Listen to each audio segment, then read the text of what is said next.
Just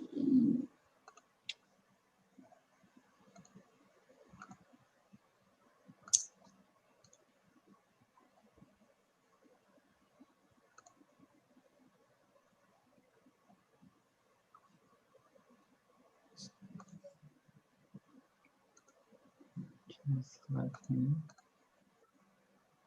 So here.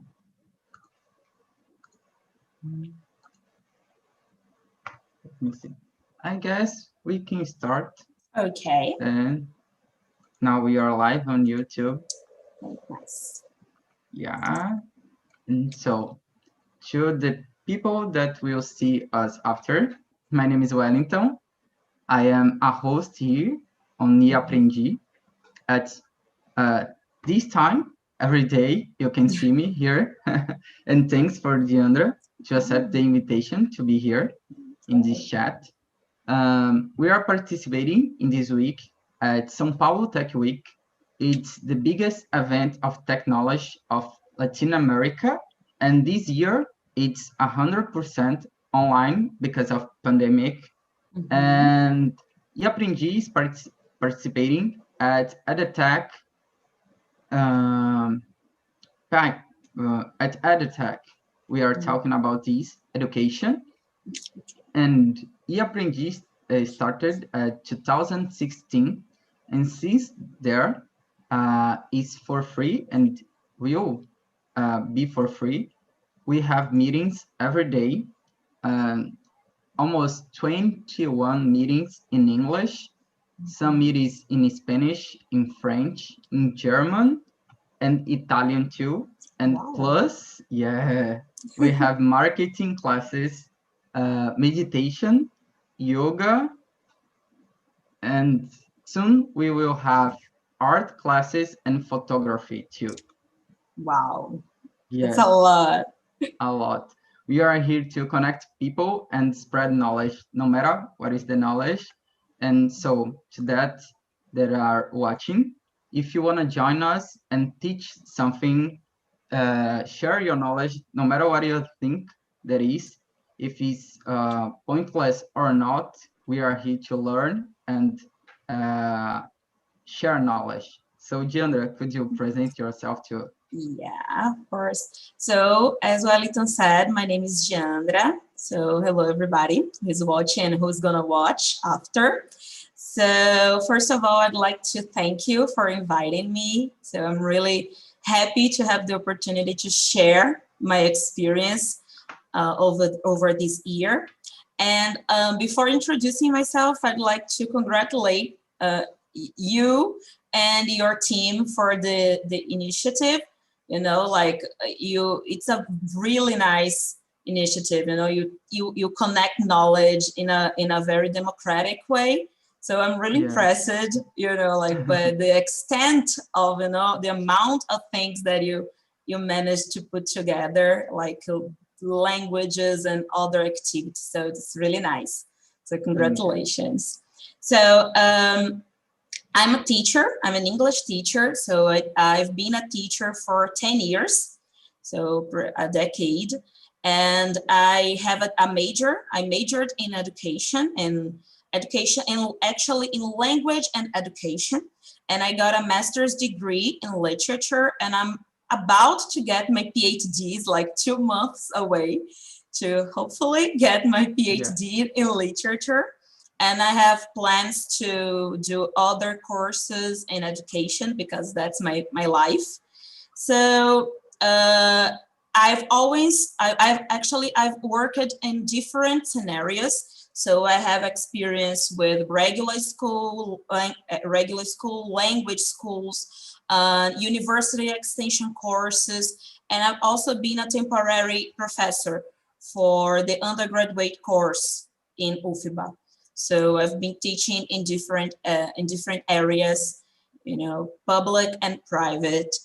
So and despite all that, 2020 was like a challenge that I couldn't see coming. It was like really, it was a challenge. There is no other word for that. It was a big challenge. So I'm really happy to have the chance to share these. I don't think I have any like final answers. I don't think anybody has. So I'm still learning along the way. That's what we are all doing. We are learning as we go. So that's what I want to share. Like, what was it like for me? Like, uh, having to adapt to this new style of teaching and learning that was new for me. I know that was not new for some people, but it was new for me. So that's what I want to share. Yeah, I believe so. It was hard in Yeah, to the students and to the teachers was, I definitely. guess, the double of Yeah. hard because you have to learn and teach at the same time. Yes, exactly. Yeah. Exactly. It was a big Welcome, Nana. challenge. Yeah. Hello. So, as you said, but I will ask, have you ever taught online classes before?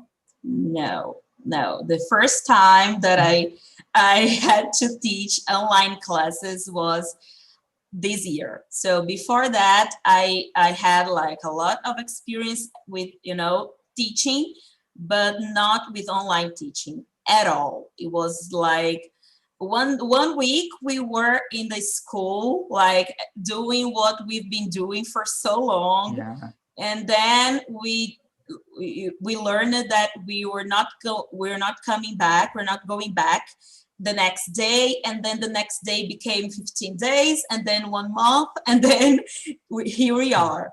So no, before that I had no experience with like long distance teaching and learning or online classes of any sort. And I think that's the case for most professionals. I know that there are some people who had experience, who already worked with long distance teaching. There are some undergraduate courses in long distance teaching, but I think that for most people, especially people who worked in regular schools and language schools, that was the case. We didn't have any experience and any prior experience. So it was something that caught us by surprise. We were not expecting this when the year started. So no, I didn't have an Yeah, experience before.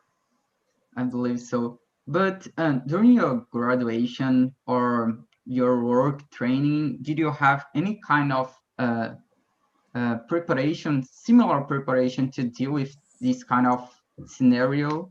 Mm, no, although I had like I'm really proud of the training that I got at UFIBA and other courses, and also in the places that I work, but none of this prepared me to what I had to face.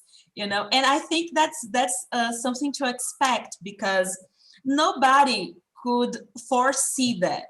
Nobody could imagine that we would do this out of nowhere. All of a sudden, we would have this reality.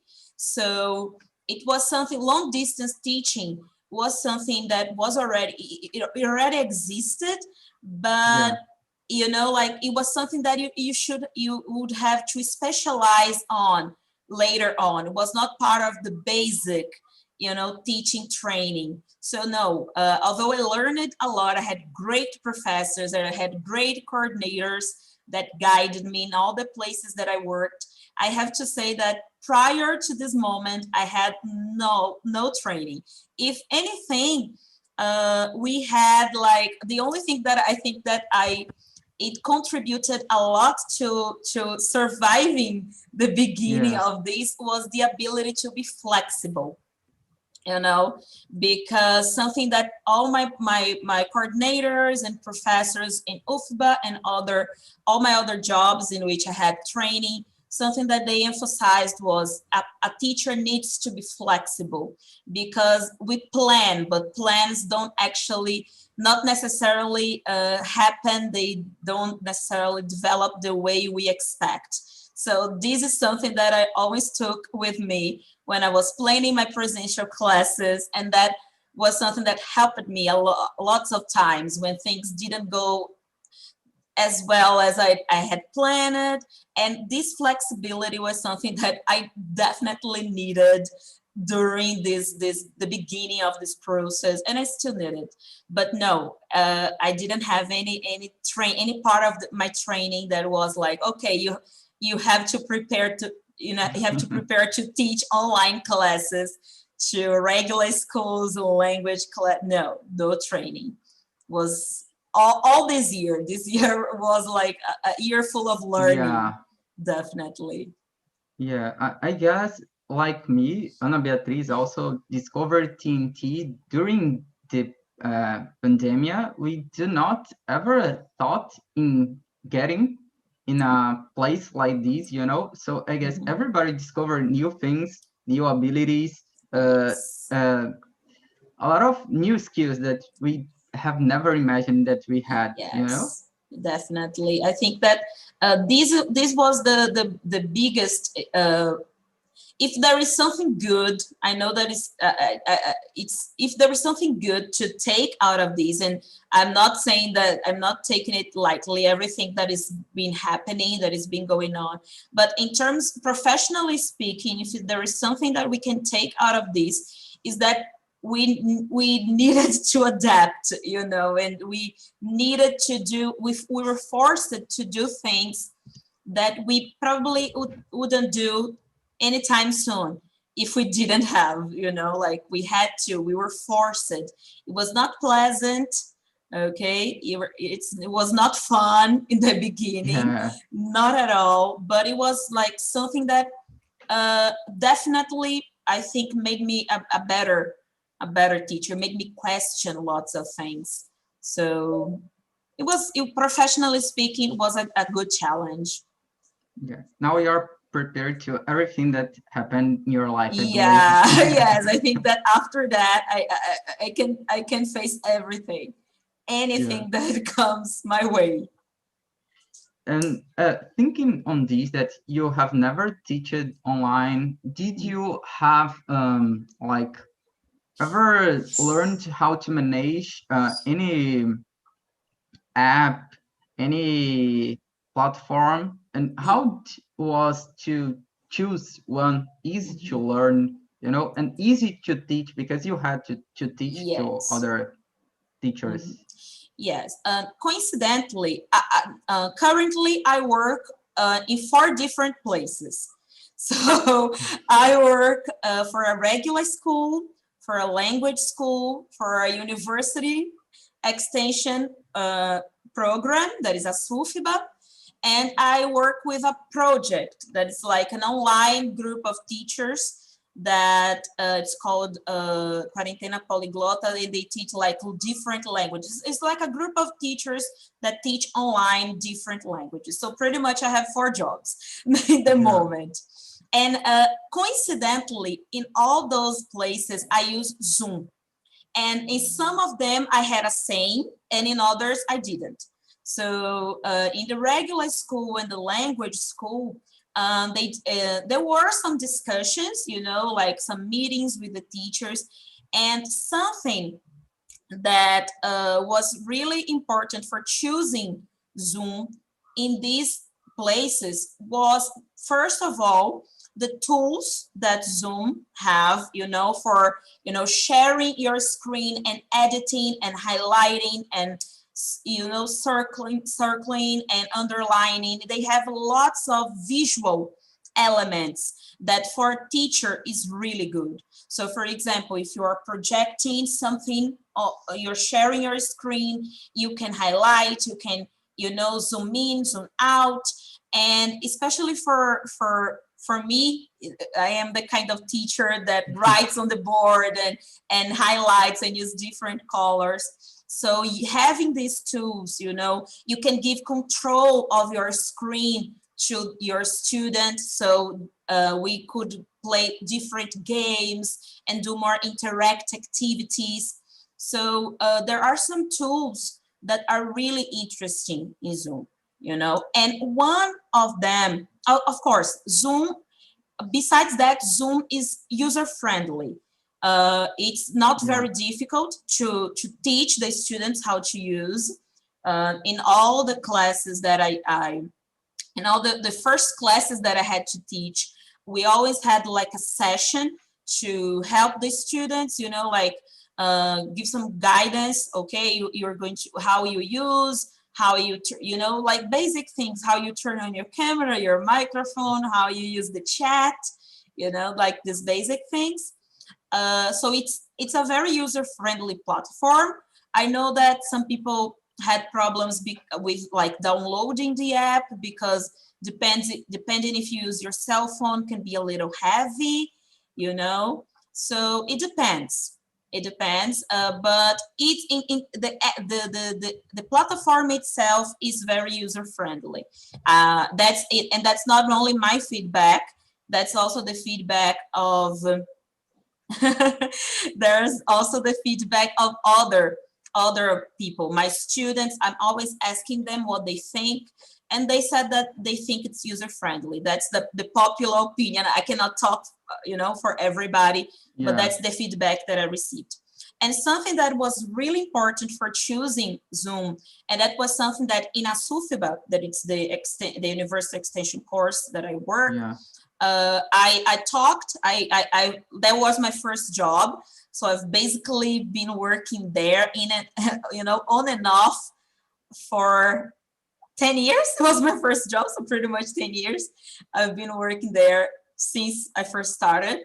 So I have a close relationship with the coordination, and I worked as a consultant, you know, and I talked about Zoom. And something that was really important for the language schools to choose Zoom was the breakout rooms. That is a feature that you have if you have the premium or the professional account. You know, of course, you have to pay, but Mm. it's for if you think about the methodology, the approach actually that the most language schools adopt, that is the CLT, the communicative language teaching.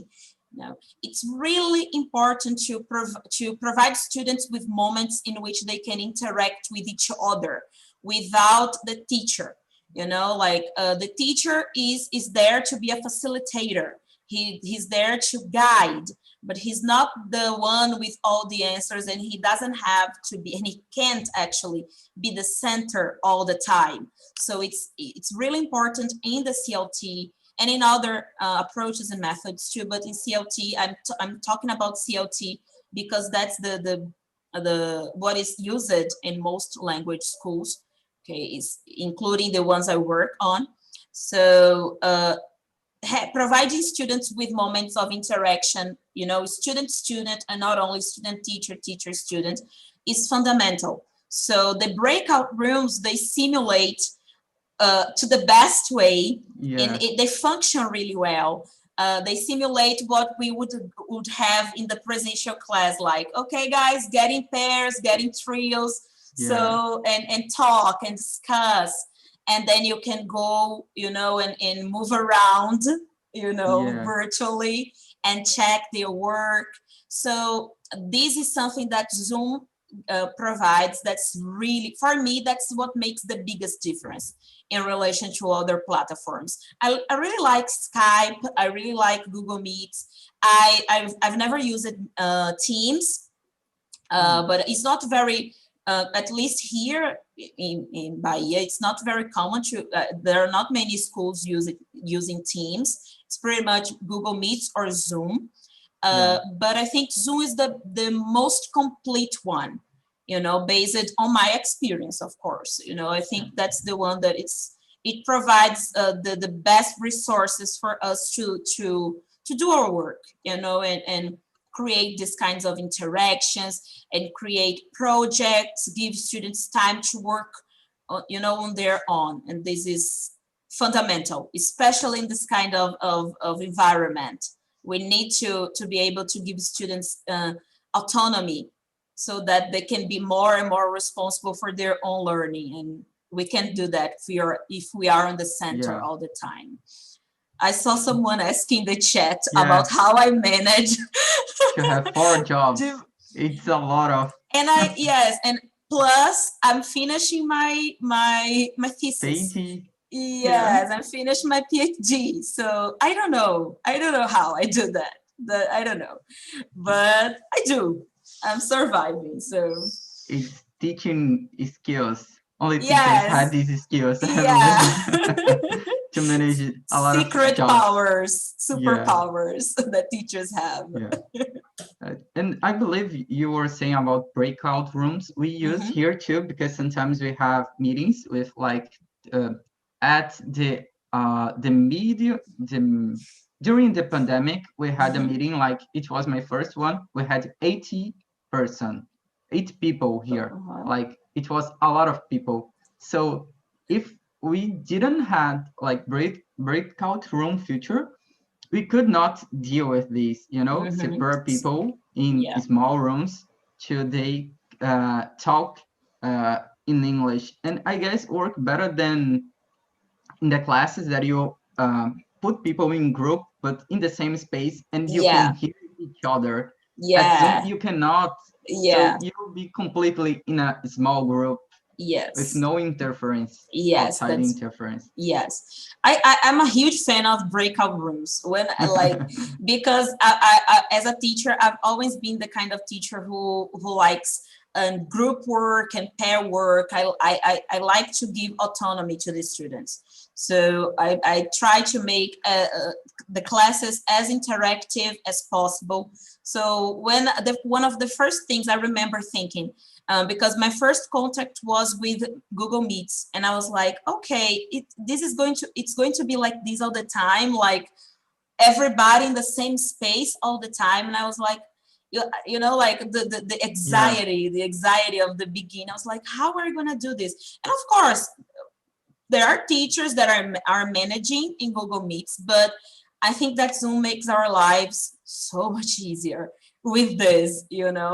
It's been working. It's been working very yeah. well. But what are the problems of zones?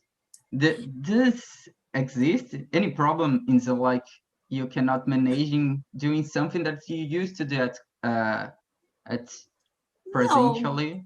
no. I think that everything can be adapted. For example, there are some activities, for example, that games and board games that some teachers like to do. And then you have that's the thing, you have to adapt. You have to look for these Yeah, forms of activities online, you know and there are many resources coming up because people are adapting the activities that they used to do. So it's a matter of like doing research. You have to look for it, and there are ways of adapting. For example, I always liked to work with like board games, especially with the elementary and like pre-intermediate levels. It's a good way of having like a more controlled and a little bit uncontrolled speaking, a little bit free speaking. But you have to adapt because you cannot give the student like a piece of paper and dice, yeah, like virtually. So you have to adapt, and there you can find board games online that the students can use. You can teach them how they can control the screen, how they can share their screens while they are in the groups. And it's only a matter like of adapting. I'm not saying that it's easy, it's yeah, challenging, but it's possible, it's doable. You can do it. It takes time because you need to be confident first so that you can you know yeah, guide your student. But it's doable, it's totally doable. I think that like the problems with Zoom that the students reported were more related to like connection or functioning in their cell phones or computers. yeah, I didn't have this problem with my devices, but I had some students who said that they had a little bit of problems, like, oh, it's too heavy, it's freezing. But like in terms of teaching, it's pretty much adaptable. yeah. And how was like you had a lot of information, a lot of Mm-hmm. apps, a lot of things that you have to adapt. And I believe your colleagues send you a lot of things that you could use. How to manage these and like I have to choose. How was the time that you spent preparing and learning these in a Yes. really hard time and really fast? It was necessary to learn like for yesterday. Yes, it was really difficult because, as you said, we were like drowning on information, you know. All of a sudden there were like a million things that you could do. You could like record your classes, you could make videos, you could make like animated PowerPoints with your voice on the background, and then you what am I gonna do, you know? What is the best, what do I have to learn? And then I heard lots of colleagues saying that, okay, I need to choose one thing and I need to learn this thing because I cannot learn this. I think that was the thing that I heard the most. I need to learn this, you know. And of course, I had help from the schools that I work on, because of course there were like a coordination, and they kind of decided how we were gonna go. So for example, in the school, they decided that we wouldn't record the classes, we wouldn't make videos, the classes would be live. I know that in some schools, the teachers had to like record a video and make like a video class, you know, for the Yeah. students to, I know that the students to watch after. This was not the case where I work. The classes were live. So this was something, okay, so I don't have to, for example, I don't have to learn how to make like videos where I have the PowerPoint and my voice in the background. You know, I don't have to learn this. Okay, I can learn this for later, to have this ability later, because it's a good thing to know how to do it. But the problem is learning everything in like 1 week. That's the problem. I think that a lot of things that I didn't have time to learn at the time, I'm now revisiting, because I think that they're going to be good resources. But at the time, I like, there were so many programs and a lot of people that were more familiar with this. Okay, you have this option and this option and this option. And it was like, I have to say, we were freaking out pretty much. We were like losing it because it was really difficult. So I was lucky to have like a coordination that said, okay, this is how we're gonna go. Okay, we're going to have live classes and these and these. So we pretty much focused on adapting the material. So, okay, checking like the books that we needed to use and how we could adapt the activities, because there were some activities that were obviously planned to do presentially. So we had some meetings with the coordinators to adapt this, but we focused on, in terms of devices and platforms, we focused on Zoom. Okay, how we're going to use Zoom and how we're going to adapt our material to Zoom. So thank God this was like a guidance that we had, but it was overwhelming. You know, like, you can do this, you can do this. Oh my God, okay, what am I going to do? So a strong coordination, you know, saying, okay, that's the way we're going to go, listening to the teachers, but, you know, making a decision was Yeah, fundamental to help us, I because believe we're so. drowning. Yeah. And you were saying about the material, and how was evaluating the students and you not being there? You are Yes. a student, still being doing a Yeah. PhD, but you are a student, and you were during your graduation, and we know how students are. So Yes. how was like managing this? How was adapted the evaluation process? Yes. So this was one of the first concerns that came up when we were talking about, okay, we are going to have online classes. And in the beginning, we didn't know for sure how long we were going to be in this situation. So we were so innocent back then, and we say, okay, maybe we won't return, you know, before the tests. We have to think about this possibility that we are going to get to the evaluation period and we're going to be online. We were thinking that we would go Yeah. back this year. So, and the first thing that came up was, okay, but how are the students going to do the activities, the evaluations actually, they're going to look for the answers. They're going to Google the questions. They're going to talk on WhatsApp. And this Yeah. is a possibility. We have to face this. This is a possibility. If you are not, to be like really fair, sometimes presentially students Yeah. do this. You know, we're all students, or we have been students. We know that students do that sometimes. Uh, I think that this is a real concern, but this is also something that we don't have a lot of control on. We don't have a lot of control of this, but I think that it depends on the target audience. For example, at school, first, actually, we have two paths. First, if we think of like the traditional method of evaluation, if we keep with the traditional method of evaluation, we have to think of the target audience. For example, children, teenagers, school, a regular school environment.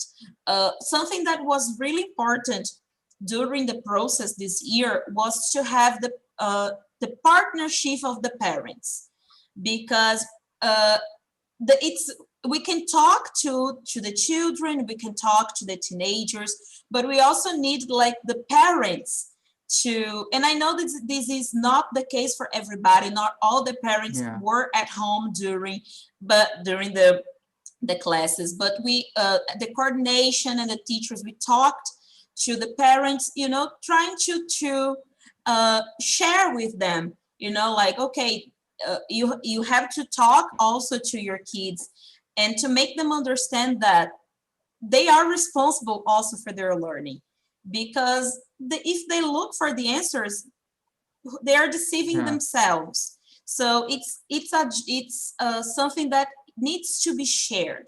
You know, if we think about traditional evaluation methods like a test, you know, with like multiple questions and stuff. With adults, again, we need to make them understand that they are responsible for their learning.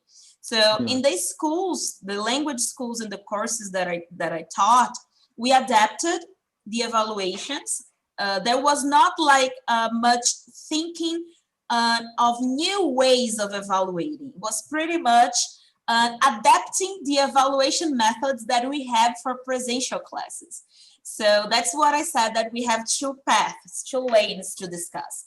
So the thing is, the kind of evaluation that we use presentially, does that actually work for this modality of teaching, or should we be thinking about something new? You know, that's the question, because we can adapt the test. We can take the test. For example, we've been working a lot with Google Forms, you know, for like written evaluations, because it's really user friendly, especially for the student. They don't have to download anything. So pretty much what the schools I work are doing is this, adapting the written style to the Google Forms. But I think that something that we really need to consider, and that we are being forced to consider, is how we can think of new ways of evaluating. You know, a written test is definitely not the only way, and I dare to say it's not even remotely the most efficient way of evaluating a student, especially when it comes to language learning, something that is a process. So when we think about active methodologies, we have many possibilities. For example, project-based learning, problem-solving based learning. We have flipped classrooms, so we can we can rethink. I think that this whole situation is an invitation for rethinking what we think of evaluation, what evaluation actually is. And evaluation is a process. So it's not like one day to test your knowledge.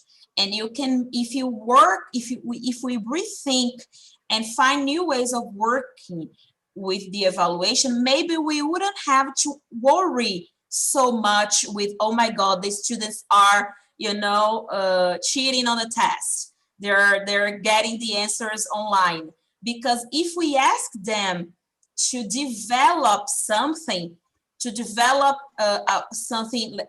and they have to think, they have to give their opinion, they don't have, they can't, it's not possible for them to find a made, okay, ready-made answer.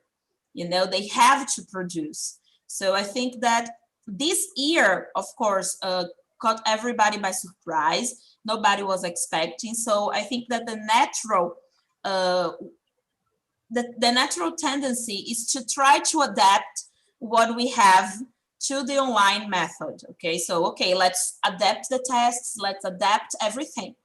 But I think that if something is coming out, and if something has to stay with us for the next years, for the future, is like rethinking.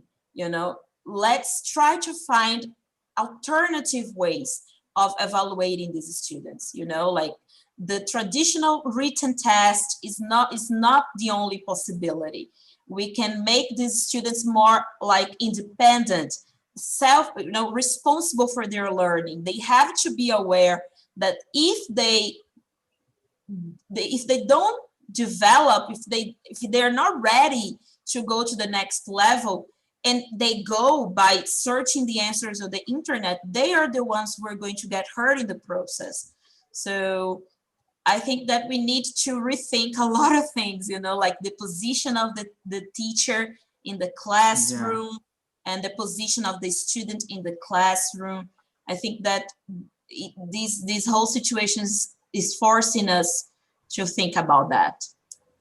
And you have a lot of jobs where you are Oh my working God. from. And is any one of them rethinking this method, or they are like how the things are so fast they have just to adapt it, and next year we can think about it Pretty maybe? much like this. Pretty much like this.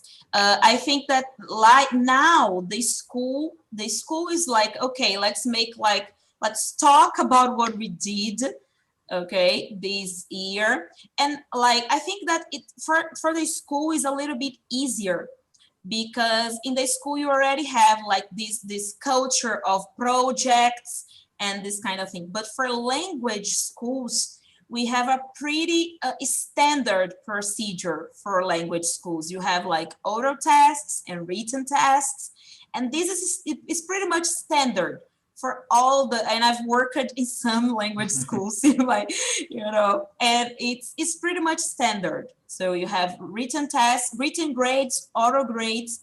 So I think that for language schools, I think the challenge is a little bit bigger, because you have to break with a attendance that has been going on for like forever, pretty much. And in school, I say that in school is a little bit easier, because the kids and the teenagers, they are used to working with projects and producing. But with language schools, I think that's going to take a lot more, to think outside the box. And okay, how can we can rethink this written test that is so traditional, that sometimes comes, like with it's the same for all the Yeah. units of the course. So I think that for language schools is going to be way more challenging. Yeah. And you were talking about the students, how it was their attendance at the classes, because in presential, sometimes you had to take a bus, you have to Mhm. drive your car, you have to wake up much more earlier than the usual, to go to the Yes. place. And now they just have to take their cell phone or computer or notebook and watch Mhm. the classes. Yeah. They have participating more or not? No, that's, yeah. If you think, there are some students that mentioned that they were actually happier with the online classes, especially because of this. I don't have to wake up too early, especially the ones who study on Saturday. I don't have to wake up very early. I don't have to take a bus. I think that in this year, a lot of people decided not to study. A lot of people dropped out of language classes because they were a little bit in this belief of online teaching. There is a lot of prejudice, on online teaching. Okay, Yeah. it's not possible to learn online. It's not, and this is a myth. Of course, that each person has their own particularities and personalities and learning styles, but it is possible to learn online. It's definitely possible to do it. But in terms of attendance for the students who were actually enrolled in the classes, I had very good attendance. I had uh, a very good number of students. I didn't have problems with attendance. So I think that it's a good outcome. Like the students, they mentioned this. Sometimes there is a student that misses the class because there was an internet problem, or like Yeah. the power went out. This sort of thing. But it's definitely easier for a lot of people. And when you think in your students, you remember that I believe you always remember the faces and the names of them and how they are growing. Do you think that this year they could grow as before, or they was like still adapting to the process of learning online, and they had to spend so much energy with these, and they couldn't grow with the English and abilities and skills? No, I think that this, of course, this is each person has a different level, because for some people it was really natural. Some people were more, familiar with technology, and for other people it was a struggle, and it kept on being a struggle until the end. So for some people it was a little bit difficult. It was more difficult than to others, but I think that they managed to grow. Like the feedback that I received at the end of the classes, I always talked to my students. I always had this habit to talk to the students to get what they were thinking, but especially this year, I think that feedback sessions, they are extremely important for the teachers, because we need to understand we're pretty much, we started in the dark. So it's really important to get the perspective of the students. So the feedback that I got, like in general, the students, they said that they managed to learn, to participate, to develop. Okay. And some people, they said, okay, I think that I could have developed more if the classes were presential, but it was better than I expected to be. I think that depends a lot on the learning style, and also how open the person was, to the process. I think that if you cling to what it was, it doesn't go anywhere. You need to, it's difficult, but you need to embrace what is new and what it can offer. So I had, in the, like, overall, the feedback was really good. The students, they said that they were enjoying, that they were developing, and I observed okay, growth and evolution and development in them. So it was a good. I think that in the end, I have to say I was a little bit in disbelief in the beginning. I was like, oh my God, how's this is gonna be? Because I've always been the kind of teacher that observes the student. Like when you ask, okay, do you understand? And the student says, yes, I do. And then you look at the student and you Face. know that they didn't. When you are a teacher, you look at the student and you know if the student didn't understand. He's saying, yes, I understood, but you say, no, you didn't. You can see it.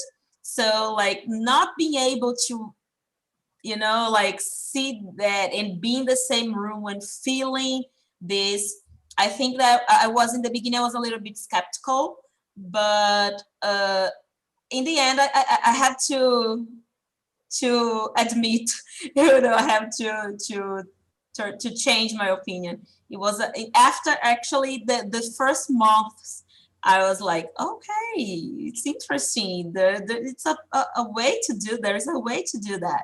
So it was a good outcome in the end. No, it's not. It's Yeah, my new I wanna say, normal. It's my new normal. Go, Anna. Yes. yeah, I will say like a question because all my teachers said this for us, you know, as a students. How was deal with the expressions, you know, because so many students don't turn on the cameras, you know, just speaking, but you don't know when I'm sad, when I don't Yeah. understand, Oh, when I'm hungry or when I'm angry, whatever the thing I can express with my faces. And how was deal with this when you can like face to face the people and understand the expressions as you said? yeah. This was for me. This was one of the biggest challenges. Not exactly like I don't mind the cameras. You know, like the cameras for the cameras, they don't bother me. Some teachers that have a lot of most of my friends are teachers. Pretty much all of them are teachers. So we share a lot of experiences during this time. And something that they all, most of them complained about was, oh my God, my students don't turn on the cameras, don't turn the cameras on. And yes, it can be a little bit like sad, you know, especially when you teach in regular schools that you have a big Yeah. group and you see like everybody with their cameras on, their cameras off. But for me, the camera for the camera is not a problem because I had good experiences these 2 semesters with groups that nobody turned their cameras on, but they were extremely talkative and they participated a lot, you know. And Mhm. then was something I had one particular group on Saturday morning in the beginning of the year, right when we moved to the online modality, and nobody in this group turned their cameras on. Like literally, I'm not joking. Nobody. I was the only one with the camera on. So, but despite that, they were extremely talkative. They participated. They had great discussions. So I didn't even notice sometimes that they were not like with their cameras off because they were so engaged that their voices, you know, like you know, their voices could tell me everything that I needed to know. And then it got me thinking on the times that I had presential classes, you know, with like 20 people, and they were not engaging. I was like, you know, doing everything that I can. I'm juggling, you know, to try to engage them, and it didn't work that well. So I think that not having the cameras, you know, like in itself is not a problem. But as I said, I have this thing that I like to look at the students, especially in groups that they were not so engaged.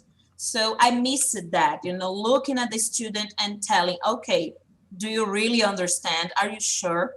And then I talked to my students. I said, okay, if I can't see you, you know, and even with the camera I don't have the same perception as if we were in the same place. So it's your responsibility to tell me if you have any problems. I'm asking if you have any doubts. Don't, you know, don't keep your doubts, because I cannot, you know, I cannot know for sure if you are in doubt or not, if you have doubts or not, you know. So I had to share a little bit of this responsibility with the students, you know, like, okay, it's your responsibility. I'm asking, be honest, you know. And then I decided, I started to develop a little bit of sense on the voice also, you know, how sure the Yeah. voice was when they said yes. I'm still developing this. It's a work in progress, but I think that I'm getting better at noticing when they take a little bit of time, a little bit longer to say yes, you know. And I say, you know, Yeah. João, yes, teacher, you know, maybe João didn't understand so well. Yeah. So you start to develop strategies. Yeah. I Yeah, think I that have another this question. Okay. Oh, Uh, go, But Bia. I can say sorry, Yeah, Miguel. it was Oh, like about what not do you say? showing his face because some people don't like to be in front of the others speaking mhm. and being judged. And here Yes. at TNT, sometimes we had some people that never had opened their camera, and I have never saw the people face, but the person face, but I know his voice. He speaks a lot, or her, and I guess it's something that internet has. We see these in good and bad ways. Mhm. People using internet to hide themselves and say whatever they want. This can Yeah. be something good too, as we could see in English. Yeah. Yes, definitely. It's funny that you mentioned this because I have actually two students. Now, one of them talked to me on WhatsApp, so I saw the profile picture. I have one student, she was my student this semester, and it was on the Saturday. The classes ended like a week ago. I don't know what she looks like. You know, she spent like 4 months with me. She never turned her camera on. I have no idea what she looks like. If I see her on the street, I would not recognize her. Like, I know her, if I hear her voice, I know it's her, but I have no idea what she looks like. She doesn't have a picture on WhatsApp, so it doesn't, we have a group, but there is no picture. So I don't know what she looks like, but she participated a lot. So it's like the paradoxes of the internet. Mm. Yeah, for sure. Oh no, you were saying something. Sorry for Yeah, interrupting you. like in this pandemic, we like learned so much about learning on internet, and how as a teacher understand this, like the students, it is possible under like learning on the internet, or no, it is not possible. How can the students can improve this, and how the teachers understand this? It is possible, in this situation, learning because before this pandemic, we don't believe this. It is all presential. We need the people here with us, and now we have like people around the world. We can talk, and it is kind of different, and it is a develop of us, to understand this. And how is the teacher to understand? Oh, the students can like learning on the internet. Yeah. Do you believe it is possible? I do. I do. I believe it before, but I didn't like, let's say that I didn't test. I had never tested. I didn't have the chance to test, you know. But I think that this was a big concern in the beginning, like a huge concern. And a lot of colleagues, a lot of teachers, they were like, oh my God, this is not gonna work. And I believe, I'm not going to say that everything's good. The work that we did was like perfect. No, there is room for a lot of improvement, like a lot. And it's completely understandable because we're not prepared for this. So as I said, we learn it as we go, as we went. Okay, it was like we're learning as we're going. So I think that was like a double process. The teacher had to learn and had to, like undo a lot of prejudices that sometimes we had about like online teaching and how we can access information, and how the students can use the information that they get and produce something. So it was a process, it was a learning process for us too. But yes, I truly believe that we can learn, but of course that we need to adjust some things. We need to adjust how, for example, the number of people per group. That's something that the schools, they needed to adjust for the next year. I think that probably we're going to start online, in the online way, like on online modality. I don't think we're going to start presentially. I don't think so.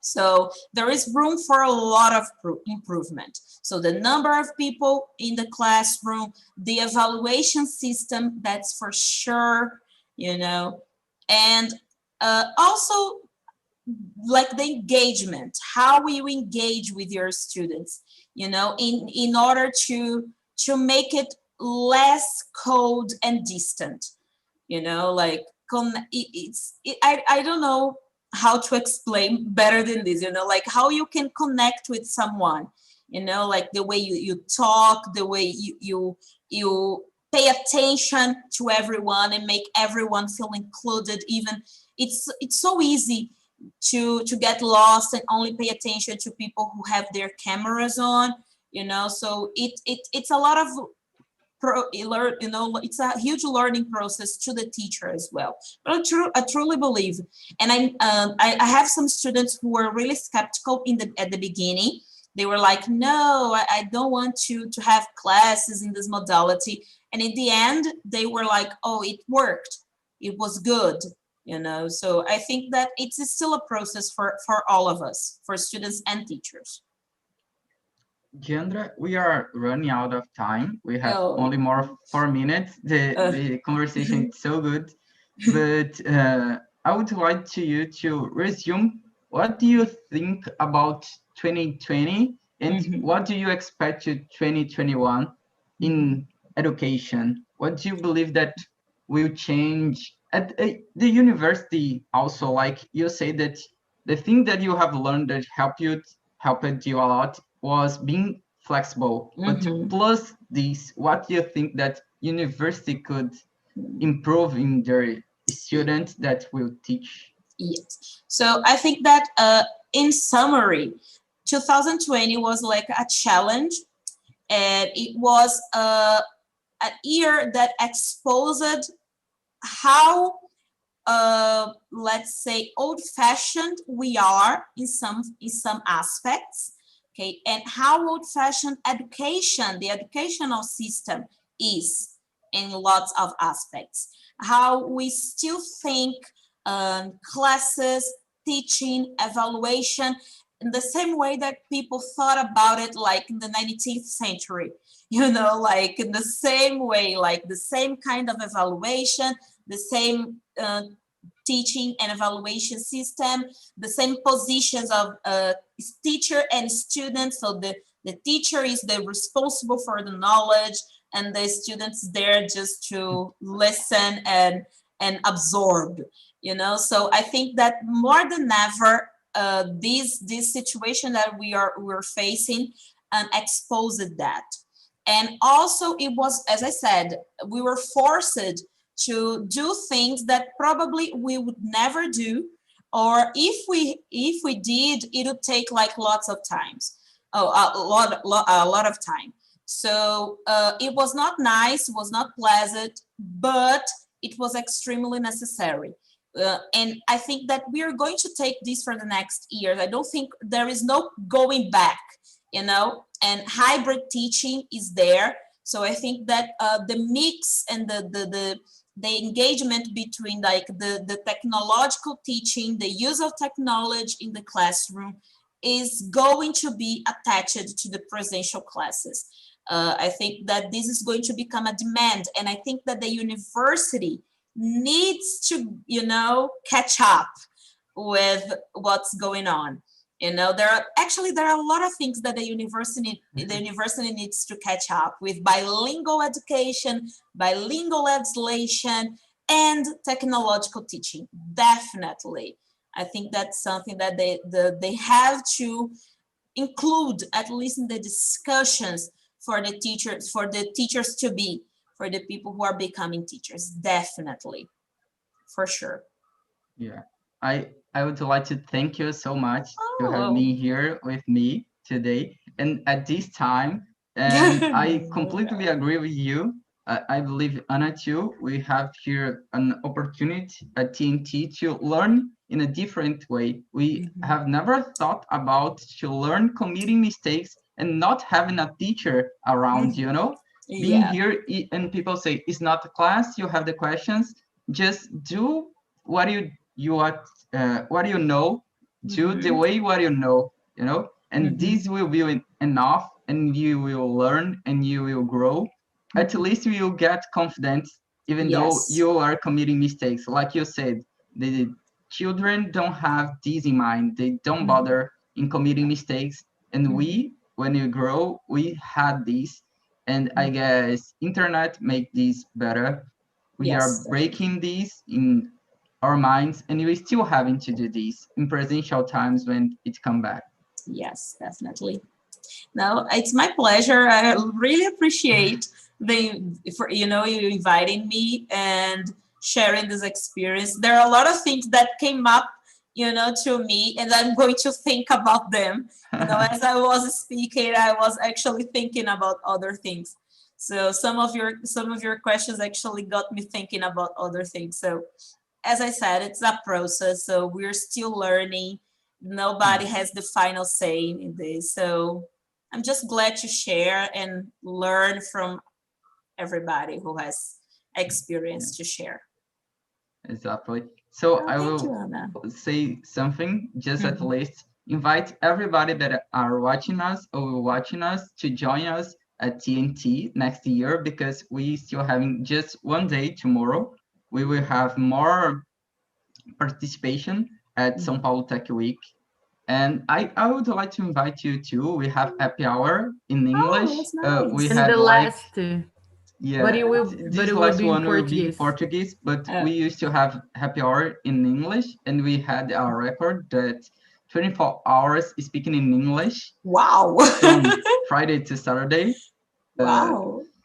and it's something really good. We have a lot of people from Brazil and now outside too, people Mhm. from Asia and Africa, and some people from Latin America too. We have a lot of Nice. Spanish speakers that want to learn English, and it's something really good to connect people and connect knowledge. And I will say That's bye to YouTube now. I will end the